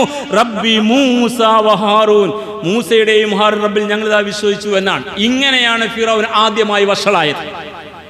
ഇതൊരു നിന്ദ്യതയാണ്. അഹങ്കാരിക്ക് അള്ളാഹ് ആദ്യം കൊടുക്കുന്ന ശിക്ഷ നിന്ദ്യതയാണ്. അവനെ വലിച്ച് താഴെയിടുന്ന പോലെ. ഇന്നേ വരെ തൻ്റേതാണ് ഈജിപ്ത്, ഞാനാണ് എന്ന് വിചാരിച്ച് നടന്ന ഒരു കക്ഷിയുടെ മുമ്പിൽ അയാളുടെ കയ്യിലുള്ള ഗ്യാരണ്ടി അങ്ങ് തകർന്ന് തീർന്നു എന്ന് മാത്രമല്ല, അയാളുടെ പക്ഷം നിൽക്കുമെന്ന് വിചാരിച്ചവർ ഇപ്പുറത്തേക്ക് കൂറുമാറി. അങ്ങനെയാണ്. അത് വല്ലാത്തൊരു വഷളത്വമാണ്. അവൻ അനുഭവിച്ച നിന്ദ്യതയെ നിങ്ങൾ മനസ്സിൽ കാണുക. അവൻ അനുഭവിച്ച നാണക്കേടിനെ മനസ്സിൽ കാണും. നിന്ദ്യതനായി തലമുണ്ടിട്ട് നാണം കെട്ട് നിൽക്കുന്ന അവസ്ഥയിൽ ഫിറൗൻ നിന്നു. അവനാകെ ദേഷ്യപ്പെട്ടു നോക്കി. ചരിത്രം പറയാ, ഞാൻ കൊന്നുകളയും, നിങ്ങളെ കൈകാൽ വിപരീതമായി ഛേദിച്ചു കളയും എന്നൊക്കെ പറഞ്ഞപ്പോൾ അവർ പറഞ്ഞു, ഫക്ലിമാ അൻത, നീ എന്ത് വേണമെങ്കിലും ചെയ്തടോ എന്നാണ്. വല്ലാത്തൊരു വർത്തമാനമാണ്. അങ്ങനെ വിപരീത സ്വരങ്ങൾ, എതിർപ്പിന്റെ സ്വരങ്ങൾ ഈ അഹങ്കാരി കേൾക്കേണ്ടി വന്നു. അപ്പോൾ അഹങ്കാരികളായ ഭരണാധികാരികൾക്ക്, വേദവിരുദ്ധ, മനുഷ്യവിരുദ്ധ, പ്രകൃതി വിരുദ്ധ പ്രവർത്തനങ്ങൾ ഏറ്റെടുക്കുന്ന ആളുകൾക്ക് അള്ളാഹു നൽകുന്ന ആദ്യത്തെ ശിക്ഷ അവരുടെ സാമൂഹിക ക്രമത്തെ അവരെ നിന്ദ്യരാക്കി മാറ്റുക എന്നതാണ്. അങ്ങനെയെങ്കിൽ ആ ശിക്ഷ ഏറ്റുവാങ്ങി ഈ പറയുന്ന കക്ഷി ആര്? ഈ പറയുന്ന ഫിറൗൻ. എങ്കിൽ അതേ അനുഭവം ഇതാ ഈ തെരഞ്ഞെടുപ്പിന്റെ ഗോതയിൽ നമ്മളും കണ്ടുകൊണ്ടിരിക്കുക. അത് ശിക്ഷയുടെ ആദ്യഘട്ടമാണ്. അള്ളാഹു പറയുന്നു, നാം അങ്ങനെയാണ്. ആദ്യം ചെറിയ ശിക്ഷകൾ നൽകും, വലിയത് പിന്നെ വരാനിരിക്കും. മടങ്ങുകയാണെങ്കിൽ മടങ്ങട്ടെ എന്നാ ഖുർആൻ പറയുന്നു. സൂറ അസ്ർ 21-ാം വചനത്തിൽ വലനുദീകന്നഹും മിനൽ അദാബിൽ അദ്നാ ദൂനൽ അദാബിൽ അക്ബർ, വലനുദീകന്നഹും, നാം അവരെ ആസ്വദിപ്പിക്കും, മിനൽ അദാബിൽ അദ്നാ, നിന്ദ്യമായ ചെറിയ ചെറിയ ശിക്ഷകൾ, ദൂനൽ അദാബിൽ അക്ബർ, വലിയ ശിക്ഷകൾക്ക് മുമ്പായിട്ട്, ലഅല്ലഹും യർജിഊൻ, നന്നാവുകയാണെങ്കിൽ നന്നാവട്ടെ, നന്നാവുമെങ്കിൽ നന്നാവടോ നിങ്ങൾക്ക് നേരെയാകും. ഈ രാജ്യത്തിന്റെ ഭരണഘടനയെ അംഗീകരിച്ചുകൊണ്ട്, ഇതിന്റെ പൈതൃകത്തെ അംഗീകരിച്ചുകൊണ്ട്, ഇവിടത്തെ മനുഷ്യ വൈവിധ്യങ്ങളെ അംഗീകരിച്ചുകൊണ്ട്, ഇവിടത്തെ മുഴുവൻ പൗരന്മാരെയും അംഗീകരിച്ചുകൊണ്ട്, അവരുടെ അവകാശങ്ങളെ അംഗീകരിച്ചുകൊണ്ട്, അവർക്ക് ജീവിക്കാനുള്ള അവകാശം വകവെച്ചു കൊടുത്തുകൊണ്ട് നിങ്ങൾക്ക് മാന്യമായി തുടരാൻ പറ്റുമോ, നിങ്ങൾ തുടര് എന്ന് അവരെ പഠിപ്പിക്കാൻ അള്ളാഹു കൊടുത്ത ശിക്ഷയായിട്ട് മനസ്സിലാക്കണം. കഴിഞ്ഞ 10 വർഷത്തിന് ശേഷം അഹങ്കാരത്തിന്റെ കൊടുമുടി താണ്ടിയപ്പോ ഈ കക്ഷി പറഞ്ഞില്ലേ, 400-ലധികം സീറ്റുകൾ എന്ന്. ഒറ്റക്ക് ഭരിക്കാൻ ആവശ്യമായ മാജിക് നമ്പർ 272, അതുപോലും തികഞ്ഞില്ല. 240 നിൽക്കുക. ഇനി 32 കിട്ടണം. അതിനിപ്പോൾ ഇതാ അപ്പുറത്തും ഇപ്പുറത്തും JDU-വിന്റെയും അതുപോലെ തന്നെ TDP-യുടെ ഒക്കെ കാല് പിടിച്ചുകൊണ്ടിരിക്കുക. വീണ് കിടക്കുകയാണ് ഇവിടെ ഗോതയിൽ. ഇങ്ങനെ ഒരു ശിക്ഷ തമ്പുരാൻ കൊടുത്തതാ. തീർച്ചയായും നാഥൻ ഇടപെടുകയാണ്. ആ ഇടപെടൽ നമ്മളാരും കണക്ക് കൂട്ടിയതല്ല. അങ്ങനെയാണ്. ആരെങ്കിലും കണക്ക് കൂട്ടിയോ ഇല്ല. ഇങ്ങനെ സംഭവിക്കുന്ന അറിഞ്ഞോ ഇല്ല. സ്വന്തം ഗ്യാരണ്ടിന്റെ പേര് പറഞ്ഞ ആളുകൾ ഇപ്പോൾ നിലനിൽക്കാൻ, ഭരണത്തിൽ തുടരാൻ വേണ്ടി ഇങ്ങനെ നീച്ചു നടക്കാൻ കഴിയാത്തവൻ അവന്റെ രോഗാവസ്ഥയിൽ 2 തൊക്കിലും 2 വടി നാട്ടിട്ട് നടക്കുന്ന പോലെ JDU-വിന്റെയും TDP-യുടെയും വടി നാട്ടിയിട്ട് ഇങ്ങനെ നിൽക്കുകയാണ്. എഴുന്നേറ്റ് നിൽക്കാൻ പ്രയാസപ്പെടുന്ന അവസ്ഥയിൽ വീണിതല്ലോ കിടക്കുന്നു ധരണിയിൽ. ഈ അഹങ്കാരി എന്ന് പഠിക്കണം. ഇത് ഇസ്ലാം പഠിപ്പിച്ച പാഠമാണ്. ആ പാഠം കൃത്യയോടെ മനസ്സിലാക്കാൻ കഴിയുന്നവർക്ക് നേരെ ചൊവ്വേ മുന്നോട്ട് പോകാം. അവർക്ക് കരുത്തുണ്ടാകും, ശുഭപ്രതീക്ഷയുണ്ടാകും, അവർക്ക് ഈമാൻ വർദ്ധിക്കും. ഇനി അങ്ങ് സ്വയം തീരുമാനിച്ച് മുന്നോട്ട് പോകാൻ കഴിയില്ല. ഇനി കാര്യങ്ങൾ പഴയ പോലെ ആവില്ല. ഇനി പാർലമെന്റിൽ മറുപടി പറയാതിരിക്കാൻ പറ്റില്ല. ഇനി പ്രതിപക്ഷത്തെ കേൾക്കാതിരിക്കാൻ പറ്റില്ല. ഇനി തീരുമാനം എടുക്കണമെങ്കിൽ ഈ നിതീഷ് കുമാറിനോടും അപ്പുറ ചന്ദ്രബാബു നായിഡുവിനോടും ചോദിക്കാതെ പറ്റില്ല. ഇങ്ങനെയാണ്. ഇത്തരം ഒരവസ്ഥയിലേക്ക് ഈ സംവിധാനത്തെ അങ്ങ് എത്തിച്ചു. അൽഹംദുലില്ലാ, തമ്പുരാന്റെ ഇടപെടൽ കൃത്യമാണ്. ആ ഇടപെടലിന്റെ ഒടുവിലുണ്ടായ മാറ്റങ്ങൾ ഇനി കാണാനിരിക്കുന്നത്. അതുകൊണ്ട് സഹോദരൻ കൃത്യമായിട്ട് അറിയണം, ഈ അവസ്ഥ യഥാർത്ഥത്തിൽ വളരെ കൃത്യതയുള്ള ഒരു തീരുമാനത്തിന്റെ ഭാഗമായി തമ്പുരാന്റെ ഇടപെടലാണ്. അതുകൊണ്ട് ഇവർ എന്തൊക്കെ ഉയർത്തി കാണിച്ചുവോ അതെല്ലാം ഒന്നുമല്ല എന്ന് മനസ്സിലായി. രാമക്ഷേത്രത്തിൻ്റെ പേരിൽ വോട്ട് തേടിയവർ അയോധ്യ ഉൾപ്പെടുന്ന ഫൈസാബാദിൽ തോറ്റുപോയി. ടെമ്പിൾ പൊളിറ്റിക്സിനെ ഇന്ത്യ ഹൃദയഭൂമി തന്നെ കൈയൊഴിഞ്ഞു. അങ്ങനെയാണ് അവിടെ നിന്ന് അങ്ങോട്ട് ആ ഇടവേള ഉത്തർപ്രദേശ് മുതൽ വാരണാസി വരെ കൃത്യമായ സന്ദേശമായിട്ട് വന്നു. 16 കേന്ദ്രമന്ത്രിമാരുടെ ഇടങ്ങളിലും അമ്പെ പരാജയപ്പെട്ടു പോയി. വിഷമിപ്പിക്കുന്ന വിദ്വേഷ പ്രസംഗം നടത്തി മുസ്ലിങ്ങൾക്കെതിരെ ആദ്യമായി തെരഞ്ഞെടുപ്പ് കാലത്ത് വെടിപൊട്ടിച്ച ബൻസ്വാരയിൽ ഈ പറയുന്ന കക്ഷിയുടെ ആളുകൾ തോറ്റുപോയി. എന്നല്ല അത്ഭുതകരമായ വിജയങ്ങളുണ്ടായി. 26 പേർ മുസ്ലിമീങ്ങൾ ഇപ്പോൾ പാർലമെന്റിലേക്ക് തെരഞ്ഞെടുക്കപ്പെട്ടിരിക്കുന്നു. അതിൽ ചില അത്ഭുതങ്ങളുണ്ട്. UAPA ചുമത്തി 5 വർഷമായി ജയിലിൽ കിടക്കുന്ന ജയിലിൽ തള്ളപ്പെട്ട എഞ്ചിനീയർ ഷെയ്ഖ് അബ്ദുൾ റഷീദ് കശ്മീരിൽ നിന്ന് ജയിച്ചിരിക്കുകയാണ്. ഫാറൂഖ് അബ്ദുയുടെ മകനെ ഉമർ അത് തോൽപ്പിച്ചിട്ടാണ് വന്നിരിക്കുന്നത്. ഈ കശ്മീരിൻ്റെ 370 എന്ന ആർട്ടിക്കിൾ എടുത്തു മാറ്റിയിട്ട് അതിനെ തുണ്ടമാക്കിയുള്ള അതിനെ ശബ്ദിച്ചതിൻ്റെ പേരിൽ ജയിലിലടച്ച് UAPA ചുമത്തിയ ആ മനുഷ്യൻ്റെ മക്കൾ തെരഞ്ഞെടുപ്പിൽ ഇടപെട്ടുകൊണ്ട് അവർ പ്രചാരണം നടത്തിയിട്ട് അവിടെ ജയിലിൽ നിന്ന് ഇപ്പോൾ ജയിച്ചു കയറിയിരിക്കുകയാണ്. ഇങ്ങനെയാണ്. അപ്പോൾ തിരിച്ചടി പലർക്കുമുണ്ട്. ഈ പറഞ്ഞ കക്ഷികൾക്ക് മാത്രമല്ല, അവരെ കൂടെ നിന്നുകൊണ്ട് ഭരിക്കാൻ ശ്രമിച്ചവരും തിരിച്ചടി കിട്ടിയിട്ടുണ്ട്. അങ്ങനെ ഒരുപാട് ഇടപെടൽ. രാമൻ്റേത് മാത്രമല്ല ഇന്ത്യ, രാവണൻ്റേത് കൂടിയാണെന്ന് പ്രഖ്യാപിച്ച ചന്ദ്രശേഖർ ആസാദ് ഉൾപ്പെടെ മുസ്ലിമീങ്ങൾക്കും ഈ നാട്ടിലും ഏറെ അത്ഭുതകരമായ വിജയമാണ്, തിളക്കമാർന്ന വിജയം. ഇഖ്റ മുനവർ എന്ന 29കാരിയുടെ നിങ്ങൾ അറിയണം, മുസഫർ നഗറിൽ വംശഹത്യ നടന്നിരുന്നു ഈ ആളുകൾ ഭരിച്ചിരുന്ന കാലത്ത്. അവിടെ നിന്ന് ഓടിപ്പോണ്ട മുസൽമാൻമാർ ഉൾപ്പെടെ ജീവിക്കുന്നവർ ഖൈറാന മണ്ഡലത്തിലാണ്. അവിടെ നിന്നാണ് ഈ 29കാരി മുസ്ലിം പെൺകുട്ടി പാർലമെന്റ് ജയിച്ചു വന്നത്. 10 പേർ പാർലമെന്റിൽ വരാനെ പാടും തീരുമാനിച്ചുകൊണ്ട് പ്രചാരണം നടത്തിയിരുന്നു ഈ പറയുന്ന വിദ്വേഷത്തിന്റെ വക്താക്കൾ. മഹുവ മൊയ്ത്ര ഉൾപ്പെടെ രാഹുൽ ഗാന്ധി ഉൾപ്പെടെയുള്ള ആ 10 പേരും നല്ല ഭൂരിപക്ഷത്തിൽ ജയിച്ചു കയറിയ അത്ഭുതങ്ങൾ സംഭവിച്ചു. അങ്ങനെ ഒരുപാട് വിദ്വേഷ വർത്തമാനം പറഞ്ഞപ്പോൾ അതിനെതിരെ ഭരണഘടനാ മൂല്യങ്ങളെ ഉയർത്തിപ്പിടിച്ച് ശക്തമായ നിലപാടുകളുണ്ടായി. ആ നിലപാടിന് ഒടുവിൽ ഇപ്പോൾ കാര്യങ്ങൾ ഇങ്ങനെ എത്തി. അങ്ങനെ അഹങ്കാരത്തിൻ്റെ മണ്ടക്കിട്ട് നാഥൻ കിഴുക്കി. അങ്ങനെയാണ് അള്ളാഹ് അങ്ങനെ ഇടക്കിട്ട് കിഴുക്കും. നമ്മൾ അങ്ങനെയാണ് കാര്യങ്ങളെ മനസ്സിലാക്കേണ്ടത്. അതിങ്ങനെയൊക്കെയാണ് സംഭവിക്കുക. ആ അടിസ്ഥാനത്തിൽ സംഭവിച്ചു പോയി. ഇപ്പോൾ യഥാർത്ഥത്തിൽ ഇങ്ങനെയുള്ള അവസ്ഥകളൊക്കെ നമ്മുടെ മുമ്പിൽ ഇങ്ങനെ കാണുകയാണ്. സന്തോഷമുണ്ട കാര്യത്തിൽ ഇവർ പ്രതിപക്ഷത്തിരുന്നാലോ അത് ഗുണകരമല്ലെന്ന് രാഷ്ട്രീയ നിരീക്ഷകന്മാർ പറയുന്നു. 2014 അധികാരം കയ്യിലെത്തും വരെ എത്രയെത്ര സ്ഫോടനങ്ങൾ നടത്തി ഇന്ത്യൻ തെരുവുകളിൽ ഇവർ എല്ലാം മുസ്ലിം പേരിൽ കെട്ടിവെച്ചു. അങ്ങനെ ഇന്ത്യൻ മുജാഹിദ് ഉൾപ്പെടെ ഒരുപാട് പേരുകൾ ഉണ്ടാക്കി തീവ്ര സംഘങ്ങളുടെ ഒരുപാട് മുസ്ലിം ചെറുപ്പക്കാരെ തടവിലിട്ടു. ഇങ്ങനെയൊക്കെ ചെയ്തില്ലേ? ഇവർ ഇപ്പോൾ പ്രതിപക്ഷത്തിരിക്കാൻ പാടില്ല, ഭരണപക്ഷത്തിന് ഉണ്ടാവണം. അവർക്ക് ഇത്തിരി കുടുങ്ങിയ അവസ്ഥയും സംഭവിക്കണമെങ്കിൽ അത് അപ്പടി സംഭവിച്ചിരിക്കുകയാണ്. കൂട്ടുകക്ഷി ഭരണത്തിൽ ഇനി പഴയ പോലെ മുന്നോട്ട് പോകാൻ കഴിയില്ല എന്നല്ല, ഇപ്പോൾ തന്നെ സ്വരം മാറി വന്നു. ഓഹരി വിപണിയിൽ തട്ടിപ്പ് നടത്താൻ വേണ്ടി ഈ തെരഞ്ഞെടുപ്പിന് മുമ്പായിട്ട് ഒരുപാട് വിജയസാധ്യത പ്രഖ്യാപിച്ചുകൊണ്ട് അങ്ങനെയുള്ള ചാനലുകളുടെ പ്രസ്താവനകളുണ്ടായി. ഇവർ തന്നെ ജയിക്കും, വലിയ അത്ഭുതങ്ങൾ സംഭവിക്കുമെന്നൊക്കെ. പക്ഷെ അത് ഓഹരി വിപണി തട്ടിപ്പിന്റെ ഭാഗമായിരുന്നു. പത്രസമ്മേളനം നടത്തപ്പെട്ടു. ആ പത്രസമ്മേളനം ലൈവായിട്ട് ഈ പറയുന്ന അഹങ്കാരത്തിന്റെ മുടിചൂടിയ ഭരണാധികാരിയുടെ മീഡിയകൾ വരെ കൊടുക്കേണ്ടി വന്നു. അപ്പോൾ അവസ്ഥ മാറി വരികയാണ്. ഇത്തരം ഒരവസ്ഥ നമ്മൾ അത്ഭുതത്തോടെ കാണണം. അപ്പോൾ ഖുർആന്റെ വരികൾ ഓർമ്മ വരണം. വിശുദ്ധ ഖുർആൻ പറഞ്ഞ പാഠത്തൊക്കെ. അല്ലെങ്കിൽ എന്തിനാണ് ഈ ഇസ്രായേൽ സമുദായത്തിന്റെ ചരിത്രം ഇത്രയേറെ ഖുർആൻ പറയേണ്ടി വന്നത്? നിങ്ങൾക്കിത് ആവർത്തനമായി തോന്നുന്നുവോ? ഇത് നിങ്ങളെ വിരസമാക്കുന്നുവോ? എങ്കിൽ നിങ്ങൾ ഖുർആനിന്റെ വചനങ്ങൾ നിങ്ങളെ മടുപ്പിക്കുന്നു എന്ന് മനസ്സിലാക്കണം. 3300-400 വർഷങ്ങൾക്ക് അപ്പുറത്ത് ജീവിച്ച ഒരു ജനതയുടെ ചരിത്രത്തെ ഇത്രയേറെ ഖുർആന്റെ പേജുകളിൽ വിശുദ്ധ ഖുർആൻ എടുത്തു പറയുമ്പോൾ മണ്ണിൽ ജീവിക്കുന്ന മുസൽമാന്മാർ കടന്നു പോകേണ്ട ചരിത്രത്തിന്റെ നാൾ വഴികളാണിതെന്നും ഇത്തരം ഒരു ചരിത്ര സന്ധിയെ നിങ്ങൾ അഡ്രസ് ചെയ്യേണ്ടി വരുമെന്നും വളരെ വ്യക്തമായിട്ട് പഠിപ്പിക്കുകയാണ് ഖുർആൻ. അതുകൊണ്ടാണ് സഹോദരന്മാരെ ഈ പാഠം നമുക്ക് ആവേശം നൽകുന്ന പാഠങ്ങളായിട്ട് മാറുന്നത്. അതുകൊണ്ട് ഇനിയും നിങ്ങൾ അറിയണം, ഫിർഔനിന്റെ കാര്യത്തിലെ ഇടപെടലിന്റെ മാർഗത്തിൽ അള്ള വെച്ച ഘട്ടങ്ങളും ഉപാധികളും നമുക്ക് പൂർത്തീകരിക്കാൻ പറ്റണം. വെറുതെ ഇരിക്കാനായില്ല. പാഠങ്ങൾ പഠിക്കുന്ന മുസൽമാന്മാർ വെറുതെ ഇരിക്കാൻ പാടില്ല. ഫിർഔനിന്റെ നാശത്തിലേക്ക് അള്ളാഹു വെച്ച ഘട്ടങ്ങളും ഉപാധികളും ഉണ്ട്. ഖുർആൻ പഠിപ്പിച്ച പാഠങ്ങൾ അതങ്ങനെ തന്നെ പഠിക്കാനും ഉൾക്കൊള്ളാനും പ്രയോഗവൽക്കരിക്കാനും നമുക്ക് സാധിക്കണം. എന്തായിരുന്നു ആ ഘട്ടങ്ങൾ? ചുരുക്കി നമുക്കിങ്ങനെ പറയാം. മൂസ അലൈഹിസ്സലാത്തു വസ്സലാമ കടന്നു വന്നിട്ട് ആ ജനതയോട് അള്ളാഹുവിനെ കുറിച്ചാണ് പറഞ്ഞത്, ഇസ്ലാമിനെ കുറിച്ച്. മണ്ണിൽ ജീവിക്കുന്ന മുസൽമാന്മാർ ഇസ്ലാമിന്റെ വക്താക്കളായി ഇസ്ലാമിന്റെ നന്മയെ, മൂല്യങ്ങളെ, നേരിനെ, നെറിയെ, അതിന്റെ സാമൂഹികതയെ, മാനുഷിക ബന്ധങ്ങളെ, അതിന്റെ ധാർമ്മികതയെ, അതിന്റെ നൈതികതയെ ഇന്ത്യയിലെ മഹാഭൂരിപക്ഷം മുസ്ലിമീങ്ങൾ അല്ലാത്തവർക്ക് പരിചയപ്പെടുത്തണം. ഈമാനും കുഫ്റിന്റെ തട്ടിലേക്ക് വേർതിരിഞ്ഞു കിട്ടണം. ഈ സമുദായത്തിന്റെ കയ്യിലെ ആദർശത്തെ ജീവിതം കൊണ്ട് അതിനെ പ്രയോഗവൽക്കരിച്ച് കാണിക്കാനും മറ്റൊരു അനുഭവിപ്പിക്കാനും കഴിയണം. മൂസാ നബി അതാണ് ചെയ്തത്.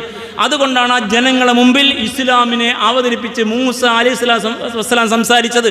നമ്മൾ കേവലം രാഷ്ട്രീയം മാത്രമേ കാണുന്നുള്ളൂ. അതിൻ്റെ പിന്നിൽ സമുദായത്തിന്റെ നിലനിൽപ്പിന്റെ കെട്ടുറപ്പിന്റെ ഭദ്രമായ പ്രതലത്തെ നമ്മൾ പഠിച്ചില്ല. ഈ വിശുദ്ധ ഖുർആൻ അങ്ങനെ ഒരു പ്രതലത്തെ ശരിക്കും പഠിപ്പിക്കുന്നുണ്ട്.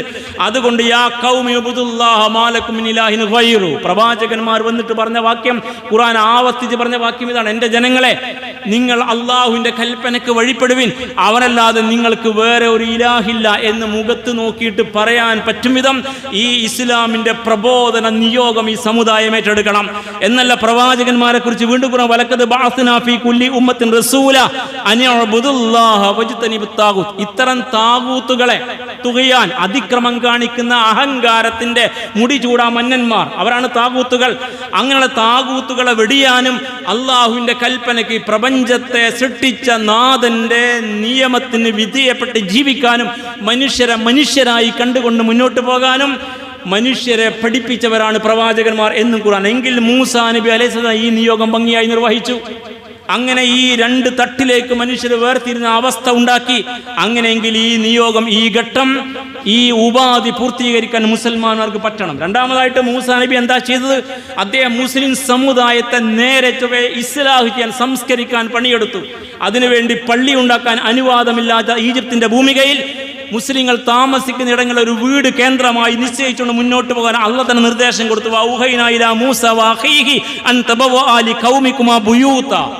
മൂസയോടും സഹോദരനോടും നാം ഇങ്ങനെ വഹി കൊടുത്തു: നിങ്ങൾ നിങ്ങളുടെ ജനതയ്ക്ക് വേണ്ടി, നിങ്ങളുടെ ആളുകൾക്ക് വേണ്ടി വീടുകളെ കേന്ദ്രങ്ങളായി നിശ്ചയിക്കുക. ആ വീടുകളെ കേന്ദ്രങ്ങളായി നിശ്ചയിക്കുക. എന്നിട്ട് നേരെ ചൊവ്വേ നിസ്കരിക്കുന്നടോ. നിങ്ങൾ ലക്ഷണമൊത്ത മുസൽമാന്മാരാകുവിൻ. സകല ക്രിമിനൽ കുറ്റങ്ങളിലും പങ്കാളികളായിട്ട് താന്തോന്നികളായി ഇസ്ലാം വിരുദ്ധ ആശയങ്ങൾക്ക് കൊടി പിടിച്ച് ഊർജം ചെലവഴിച്ച് നടക്കുന്ന നിങ്ങൾക്ക് ഈ മണ്ണിൽ തുടരാൻ അർഹതയുണ്ടാവില്ല എന്നുള്ള പഠിപ്പിച്ചു. അങ്ങനെയാണ് അടികൊണ്ടുകൊണ്ടിരിക്കുന്ന സമുദായത്തെയാണ് പഠിപ്പിച്ചത്. അടിമകളാക്കപ്പെട്ട ഇസ്രായേൽ സമുദായത്തെയാണ് പഠിപ്പിച്ചത്. അതുകൊണ്ട് ഈ പാഠം നമുക്ക് അവഗണിക്കാൻ കഴിയില്ല. അതുകൊണ്ട് അഖീമുസ്സലാ, നിങ്ങൾ നേരെ ചൊവ്വേ നിസ്കരിക്കുന്നു പറഞ്ഞാൽ നിസ്കാരം മാത്രം മതി, ബാക്കി എന്തോ ആയിക്കോ എന്ന് നമ്മളെ ഉസ്താദുമാർ പഠിപ്പിച്ച പാഠമല്ല. ഇഖാമത്ത് സ്വലാ എന്ന് പറഞ്ഞാൽ ഇസ്ലാമിനെ അംഗീകരിക്കുന്ന ഒരു മനുഷ്യന് മാത്രം പൂർണ്ണമായ മനസ്സാന്തരം നിർവഹിക്കാൻ കഴിയുന്ന ഒന്നാണ്. മറ്റത് ഭാഗികമായ കേവലം നിസ്കാരമാണ്. അതുകൊണ്ട് ഖുർആനിൽ സൊല്ലു സൊല്ലു നിസ്കരിക്കുന്നു എന്ന് പറഞ്ഞില്ല. ഖുർആൻ അഖീമുസ്സലാ എന്ന പ്രയോഗം തന്നെ അഖീമുസ്സലാത്ത് എന്നാണ് പഠിക്കണം നമ്മൾ. ഇഖാമത്തു സ്വലാത്ത് അത് നമ്മുടെ സാധാരണ നിസ്കാരാവില്ല, അത് നിലപാട് നമസ്കാരമാണ്. ഇഖാമത്തു സ്വലാത്ത് പഠിപ്പിച്ച ഖുർആൻ ഇഖാമത്തു ദീനും പഠിപ്പിച്ചിട്ടുണ്ട്. നിങ്ങളുടെ ജീവിതത്തിലും ദീൻ ഉണ്ടാവണമെന്ന്, നിങ്ങളുടെ നിലപാടിലും ദീനുണ്ടാണ്. ഇഖാമത്തു സ്വലാ, ഇഖാമത്തു ദീൻ, രണ്ട് ഖുർആൻ ഒരുപോലെ പഠിപ്പിച്ച പ്രയോഗമാണ്. അതുകൊണ്ട് ഇഖാമത്തു സ്വലാ പഠിക്കണമെങ്കിൽ ഇഖാമത്തു ദീനും പഠിക്കണം. നിങ്ങളുടെ ജീവിതം അള്ളാന്റെ കൽപ്പനയ്ക്ക് വിധേയമാകണം. നിങ്ങളുടെ കുടുംബ, സാമൂഹ്യ, സാംസ്കാരിക, രാഷ്ട്രീയ ബന്ധങ്ങൾ ഇസ്ലാമിന്റെ നേരും നെറിയും ഊടും പാവുമായി മാറും വിധമാവണം. അങ്ങനെ നിസ്കാരം, അങ്ങനെ നിസ്കരിക്കുവിനെന്ന് പഠിപ്പിച്ചു.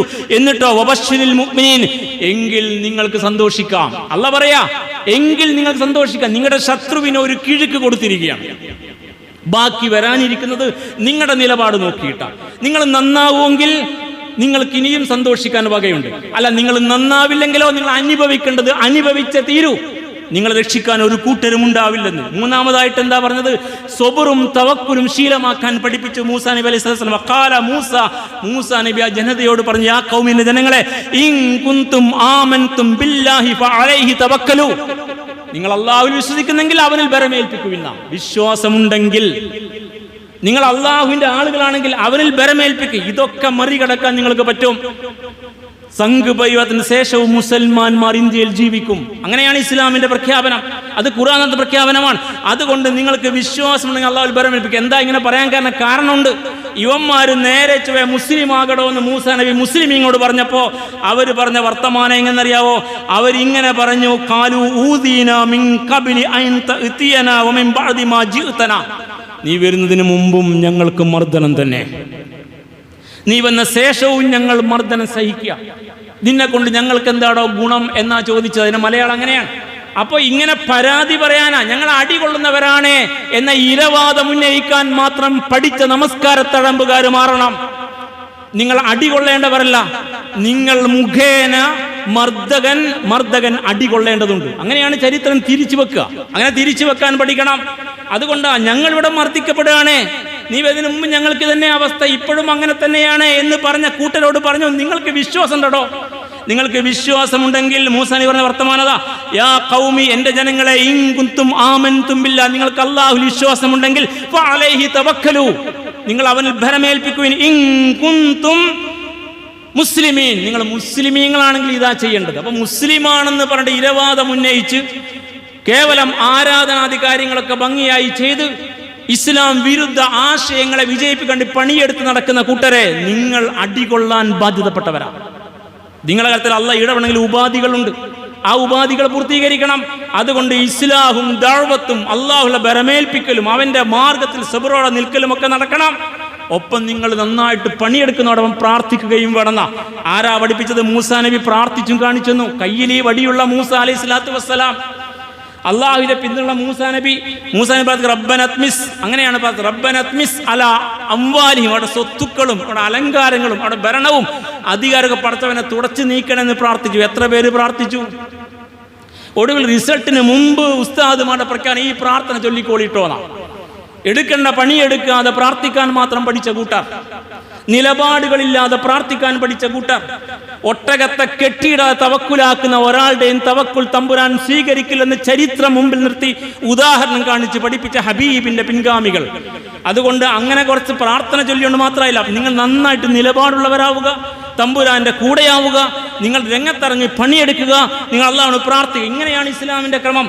അതുകൊണ്ട് മൂസാ നബി തന്റെ അനുചരന്മാരെ നേരെ വഴിക്ക് നിലനിർത്തിയിട്ട് തന്റെ ദൗത്യം നിർവഹിച്ചുകൊണ്ട് അദ്ദേഹം പ്രാർത്ഥിച്ചു. വഖാല മൂസ ഇങ്ങനെ പ്രാർത്ഥിച്ചു, റബ്ബന, ഞങ്ങളുടെ നാഥ, ഇന്നക ആതൈത ഫിർഔന മലാഹു, ഈ അഹങ്കാരിയായ ഫിർഔനിന്റെ ആളുകൾക്ക് നീയാണ് നൽകിയത് സീനത്തൻ വ അംവാല, ഈ അധികാരവും ധനവും അലങ്കാരങ്ങളും ഒക്കെ ഫിൽ ഹയാത്തി, ഈ ഭൂമുഖത്ത്. അതുകൊണ്ട് റബ്ബന ലിയുദില്ലു അൻ സബീൽ, നിന്റെ മാർഗ്ഗത്തിൽ ജനങ്ങളെ വഴിതെറ്റിക്കുന്ന പണിയാണ് അവന്മാർ ചെയ്തുകൊണ്ടിരിക്കുന്നത്. റബ്ബന ത്മിസ് അലാ അംവാലിഹിം, അതുകൊണ്ട് അവിടെ ധനങ്ങളും അധികാരവും പ്രതാപമൊക്കെ നീ തുടച്ച് നീക്കി മായ്ച്ചു കളയണം. വസ്തുത അലാ ഖുലൂബിഹിം, അവിടെ ഹൃദയങ്ങളിൽ അവരിനി മടങ്ങാൻ തയ്യാറെങ്കിൽ നീ കാഠിന്യം ഇട്ടുകൊടുക്കണം. ആ കാഠിന്യത്തിന്റെ അവസ്ഥാനം എന്തായിരിക്കണം? ഫലാ യുഅ്മിനു ഹത്താ യറവുൽ അസാബൽ അലീം, വേദനാജനകമായ നിന്റെ ശിക്ഷ വന്ന് ഭവിക്കും വരെ പിന്മടങ്ങാത്ത വിധം അവിടെ ഹൃദയം കടുത്തു പോകണേ എന്നാണ്. ഈ പ്രാർത്ഥനയിലെ അവസാന ഭാഗം പ്രാർത്ഥിക്കാൻ നമുക്കുണ്ടോ അർഹത? ഇന്ത്യയിലെ മുസൽമാന്മാർക്ക് യോഗ്യതയുണ്ടോ? ഇസ്ലാമിന്റെ ദൗത്യവും നിയോഗവും ഭംഗിയായി നിർവഹിക്കുന്ന ലക്ഷണമൊത്ത ഉമ്മത്ത് മുസ്ലിം നിന്നുകൊണ്ട് നമ്മൾ തുടർന്നെങ്കിൽ നമുക്ക് പറയാം, ഈ പ്രാർത്ഥനയും പറയാം, പടച്ചവനെ അധികാരവും ധനവും തുടച്ചു നീക്കണം. ഒപ്പം വസ്തുത അലാ ഖുലൂബിഹിം, അവരുടെ ഹൃദയത്തിന് നല്ല കാഠിന്യം നൽകണം. അതിങ്ങനെ കല്ലിനേക്കാൾ കടുത്ത ഹൃദയമാവട്ടെ ഈ പരിവാരങ്ങളുടെ. എന്നിട്ടോ ആ അഹങ്കാരത്തിന്റെ കാരിരുമ്പിന്റെ കരുത്തിൽ അവരങ്ങ് അക്രമങ്ങൾ പ്രവർത്തിക്കട്ടെ. അപ്പൊ നിന്റെ ശിക്ഷ വരും. ശിക്ഷ കാണുമ്പോൾ മാത്രം വിശ്വസിക്കാൻ പറ്റും വിധം അതുവരെ പിന്മടക്കമില്ലാത്ത ധിക്കാരം അവരെ കൊണ്ട് സാധ്യമാക്കണം. അത് വല്ലാത്തൊരു വർത്താന.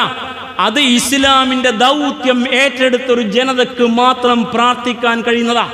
നിസ്കരിച്ച് നോമ്പ് നോറ്റ് ഭക്ഷണം കഴിച്ച് വരുമാനവും നോക്കി നല്ല കുട്ടികളായി ജീവിക്കുന്നവർക്ക് ഇത് പ്രാർത്ഥിക്കാൻ കഴിയില്ല. അതുകൊണ്ട് ഇന്ത്യൻ അവസ്ഥയിലെ മുസൽമാന്മാർക്ക് യോഗ്യതയുണ്ടാവണം. അവർ കാര്യങ്ങൾ തിരിച്ചണം. ഇസ്ലാം പഠിപ്പിച്ച പാഠങ്ങൾ അങ്ങനെ തന്നെ പഠിക്കണം.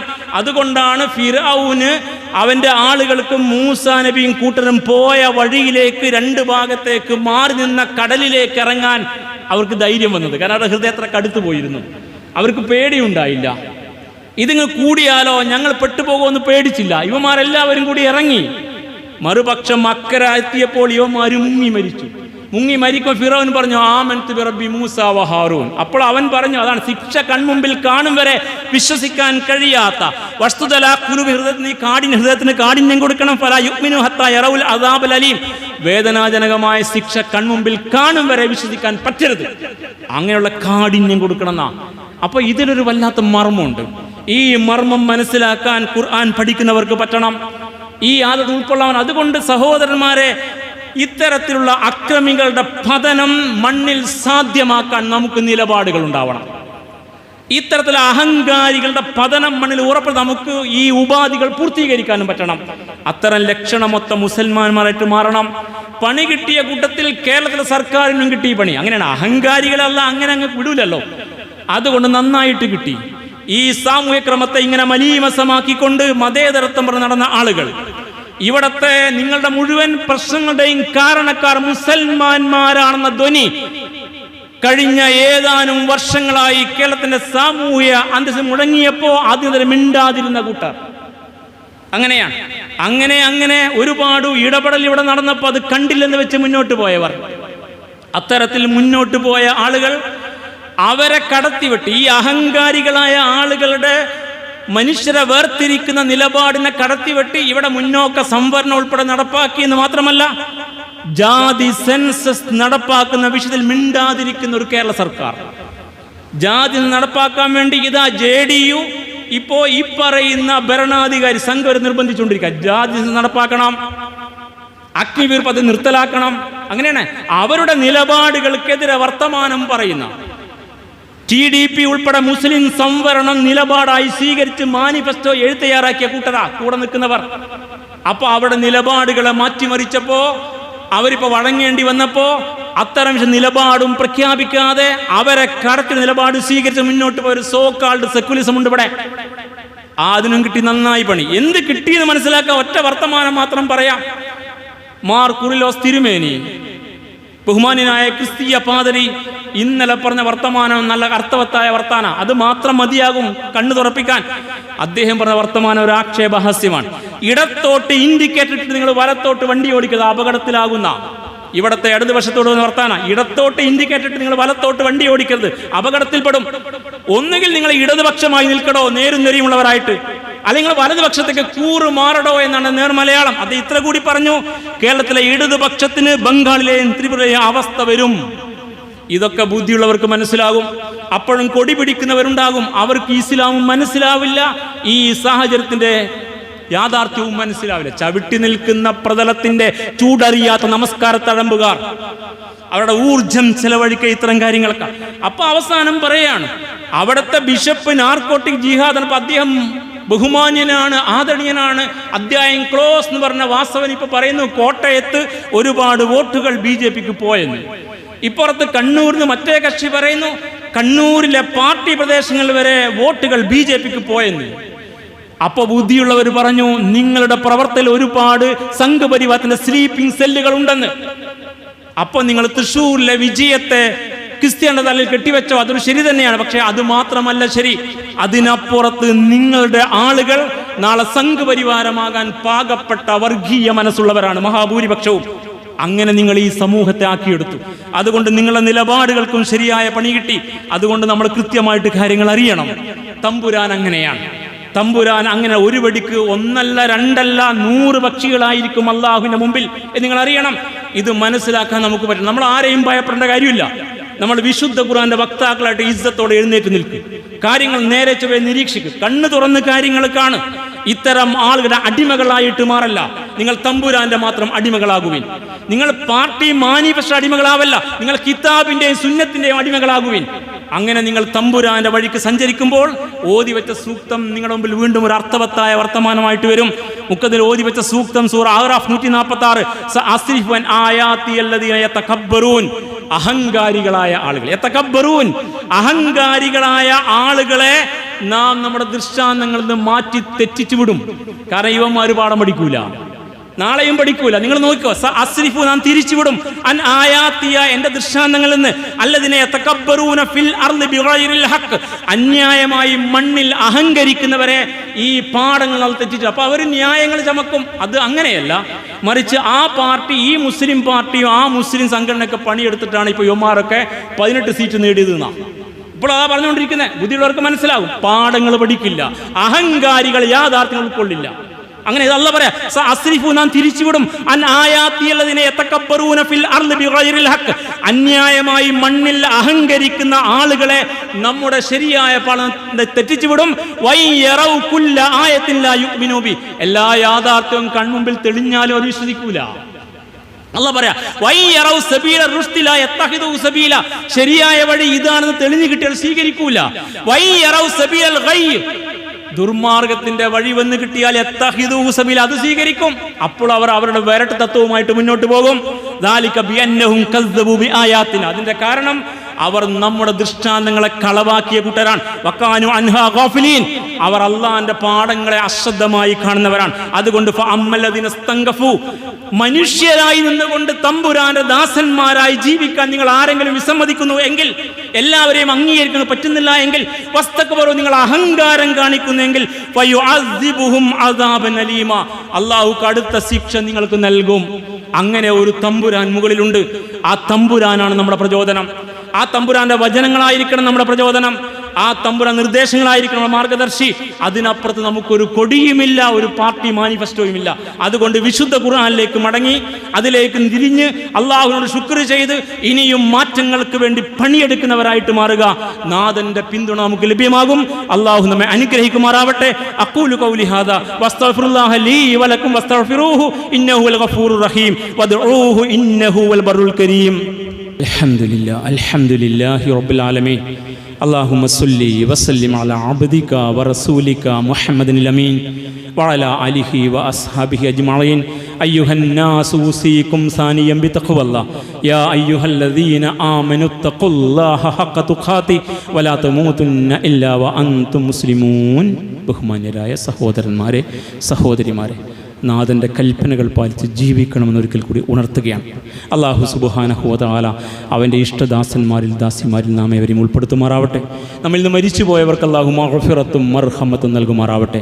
നമ്മളെ രോഗികൾക്ക് നാഥൻ ശിഫയും ശമനവും നൽകുമാറാവട്ടെ. നാം അനുഭവിക്കുന്ന എല്ലാ പ്രയാസങ്ങളും തമ്പുരാൻ ദൂരീകരിച്ച് എളുപ്പം നൽകുമാറാവട്ടെ. നമ്മുടെ നാശം കൊതിക്കുന്നവരുടെ നാശം അല്ലാഹു ഉറപ്പുവരുത്തുമാറാവട്ടെ. റബ്ബനാ ആതിനാ ഫിദ്ദുനിയ ഹസന വഫിൽ ആഖിറതി ഹസനത വഖിനാ അദാബന്നാർ. അല്ലാഹുമ്മ ഗ്ഫിർ ലിൽ മുഅ്മിനീന വൽ المؤمنات والمسلمين والمسلمات الأحياء منهم والأموات إنك مجيب الدعوات يا قاضي الحاجات. اللهم أعز الإسلام والمسلمين وأذل الشرك والمشركين. اللهم أجرنا من النار، اللهم أجرنا من النار، اللهم أجرنا من النار. ربنا اغفر لنا ولإخواننا الذين سبقونا بالإيمان ولا تجعل في قلوبنا غلا للذين آمنوا ربنا إنك رؤوف رحيم. ربنا تقبل منا إنك أنت السميع العليم وتب علينا إنك أنت التواب الرحيم واغفر لنا يا غافر المذنبين وارحمنا بأنواع رحمتك يا أرحم الراحمين. سبحان ربك رب العزة عما يصفون وسلام على المرسلين والحمد لله رب العالمين. آمين برحمتك.